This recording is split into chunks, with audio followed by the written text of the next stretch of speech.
रहमानिर्रहीम अस्सलामु अलैकुम वरहमतुल्लाहि वबरकातुहू। उम्मीद है दोस्तों सब खैर आफिस से होंगे। आज हमारा CS304 कलेक्शन नंबर 39 है, जिसके अंदर हम स्टैटिक मेंबर्स सीखेंगे। अब दोस्तों स्टैटिक मेंबर्स क्या होते हैं, ये प्रोग्राम हमने इस चैप्टर के अंदर सिर्फ यही टॉपिक है, एक ही टॉपिक है और इसके जो आपने प्रोग्राम करना है और यही आपको पेपर में अगर आया तो इसके बारे में ही आपको कोड आएगा। अब स्टैटिक मेंबर का पहले आपको पता होना चाहिए थोड़ा सा कि स्टैटिक मेंबर क्या चीज़ होती है। स्टैटिक मेंबर दोस्तों, अगर आप किसी वेरिएबल को स्टैटिक बनाते हो ना, तो उसका मतलब ये होता है कि उस वेरिएबल की इन्फॉर्मेशन जो है परमानेंटली आपकी मेमोरी में स्टोर हो जाती है, परमानेंटली आपकी मेमोरी में स्टोर हो जाती है। मान लें आपने एक वेरिएबल बनाया स्टैटिक, ठीक है। अगर आप एक वेरिएबल बनाते हो विदाउट स्टैटिक और एक बनाते हो विद स्टैटिक। अब दोनों में डिफरेंस क्या है? दोनों में डिफरेंस ये है, मान लो विदाउट स्टैटिक वेरिएबल की वैल्यू है 5 एक ऑब्जेक्ट के साथ और दूसरे ऑब्जेक्ट के साथ उसकी वैल्यू है 6, ठीक है। तो दोस्तों क्या होगा, जब आप दूसरे ऑब्जेक्ट के साथ इस विदाउट स्टैटिक वाले वेरिएबल की वैल्यू डिस्प्ले करोगे ना, तो ये आपको 6 ही display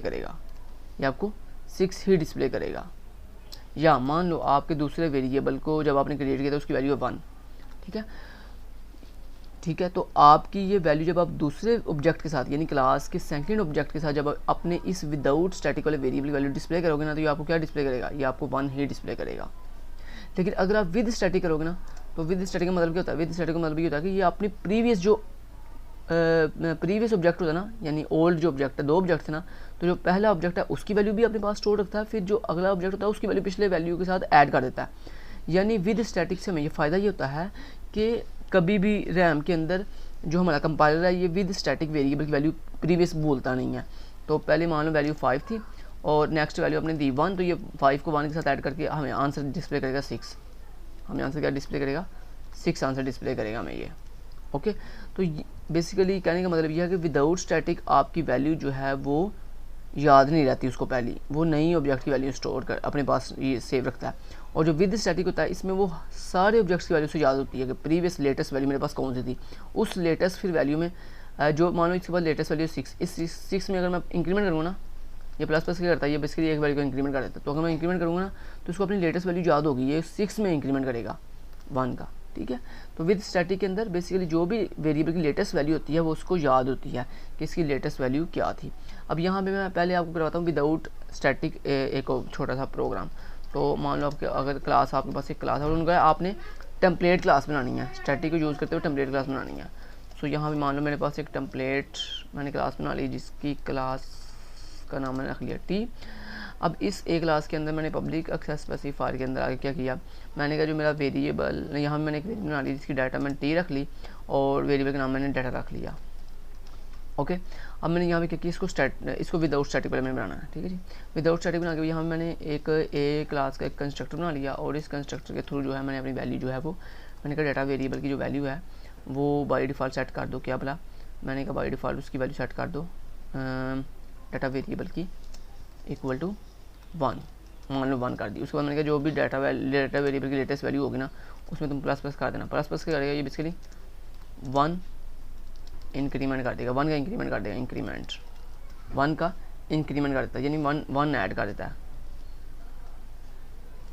adding 1 in current value of data variable कि डाटा वेरिएबल की जो भी करंट वैल्यू होगी उसमें एक का इंक्रीमेंट कर देता है, कौन? ये प्लस, ओके। अब मान लो दोस्तों मैंने इस क्लास के दो ऑब्जेक्ट बना के दिखाता हूँ आपको।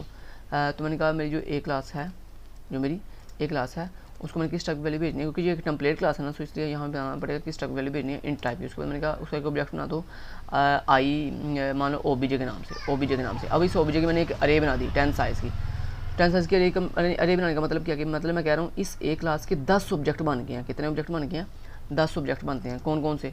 ओबीजे 0 के नाम से, फिर ओबीजे 1 के नाम से, फिर इसी तरह कंटिन्यूसली चलते ओबीजे 2, ओबीजे 3, ओबीजे 4, 5, 6, 7, 8 और लास्ट पे ओबीजे 9 तक। ओबीजे क्योंकि आपको पता ना अरे हमेशा पहला इंडेक्स 0 से स्टार्ट होता है और लेटेस्ट इंडेक्स जो है वो अपनी साइज़ से एक लेस होता है। तो सो मेरा अरे का साइज़ 10 है, सो मेरा लेटेस्ट जो ऑब्जेक्ट होगा वो ओबीजे ऑफ 9 होगा। अब दोस्तों जब विदाउट स्टैटिक आप काम करते हैं ना, विदाउट स्टैटिक में ये होता है कि आपने मान लीजिए 10 ऑब्जेक्ट बनाने का मतलब ये है कि ये 10 टाइम आपकी ये क्लास जो है वो रिपीट हो सकती है। तो यहाँ पे क्या होगा, हर दफ़ा जितने आपने विदाउट स्टैटिक अगर बनाया तो ये डाटा वेरिएबल हर दफ़ा अपनी वैल्यू को नए सिरे से इनिशियलाइज करेगा, मतलब 1 से दोबारा से इनिशियलाइज करेगा। मतलब ओबीजे 0 के लिए ये डाटा वेरिएबल अपने आपको 1 से इनिशियलाइज करके और प्लस प्लस करके आंसर दे देगा 2। फिर जब ओबीजे 1 के साथ आप कॉल करोगे तो ये अगेन नए सिरे से अपनी वेरिएबल वैल्यू को डिस्प्ले करेगा 1 और फिर इसको प्लस प्लस करके आंसर दे देगा ये 2।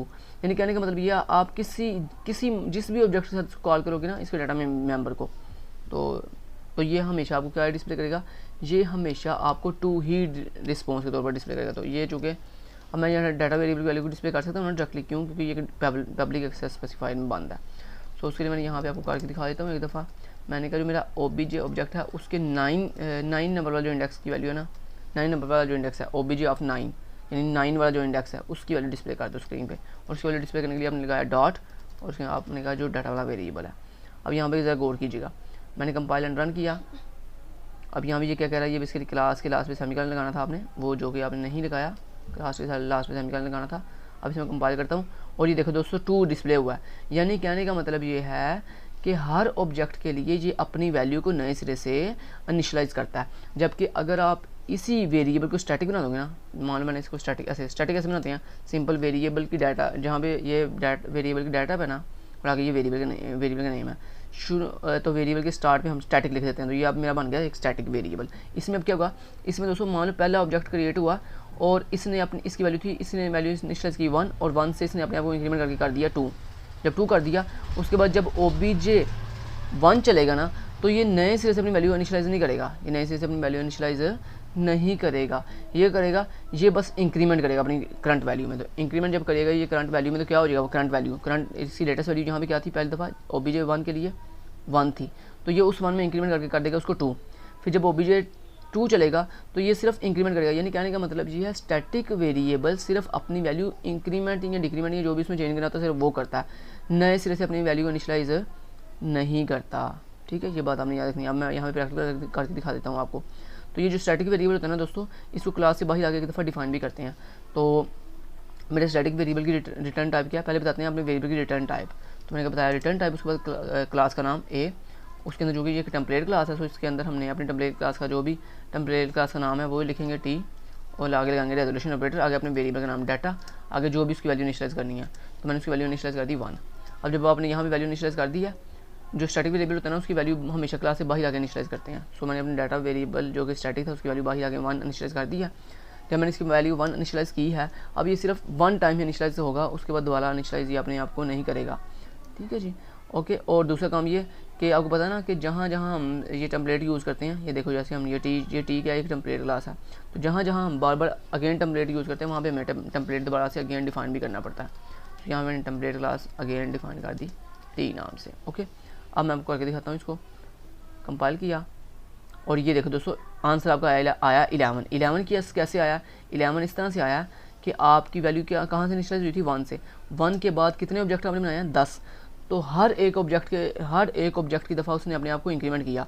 तो क्या हुआ बेसिकली 1 से जब पहला ऑब्जेक्ट क्रिएट हुआ इसने अपने आप को इंक्रीमेंट करके इसकी वैल्यू होगी 2 डाटा वेरिएबल की। फिर नेक्स्ट में ऑब्जेक्ट क्रिएट हुआ इसने कर दिया 3, फिर 4, फिर 5, तो इस तरह 10 ऑब्जेक्ट क्रिएट हुए हैं। तो यानी 10 ऑब्जेक्ट क्रिएट करने का होने का मतलब यह है कि इस डाटा वेरिएबल ने अपने आप को 10 दफ़ा इंक्रीमेंट किया और इसकी स्टार्टिंग वैल्यू क्या थी 1 में अगर आप 10 टाइम इंक्रीमेंट करो एक 1 का, तो क्या आंसर आता है 11। सिंपल, समझ आ गई। तो यानी कहने आपको उम्मीद है प्रोग्राम की समझ आ गई होगी। मैंने आपको विदाउट स्टैटिक भी करवा दिया और स्टैटिक भी करवा दिया। स्टैटिक के अंदर वो अपनी वैल्यू को हमेशा बार बार इनिशियलाइज करता है हर ऑब्जेक्ट के लिए, जबकि जो स्टैटिक वेरिएबल होता है उसके अंदर यानी जो स्टैटिक वैल्यूज स्टैटिक हमारा मटेरियल होता है उसके अंदर हर ऑब्जेक्ट के लिए अपनी वैल्यू को नए सिरे से इनिशियलाइज नहीं करता। ठीक है जी, लो जी, ये आपका स्टैटिक और विदाउट स्टैटिक मैंने आपको प्रोग्राम करवा दिया। पेपर में अगर ये आपको आता है तो आपने इस तरह से इसको हल कर लेना है। Thank you so much, till then guys, take care, अल्लाह हाफिज़।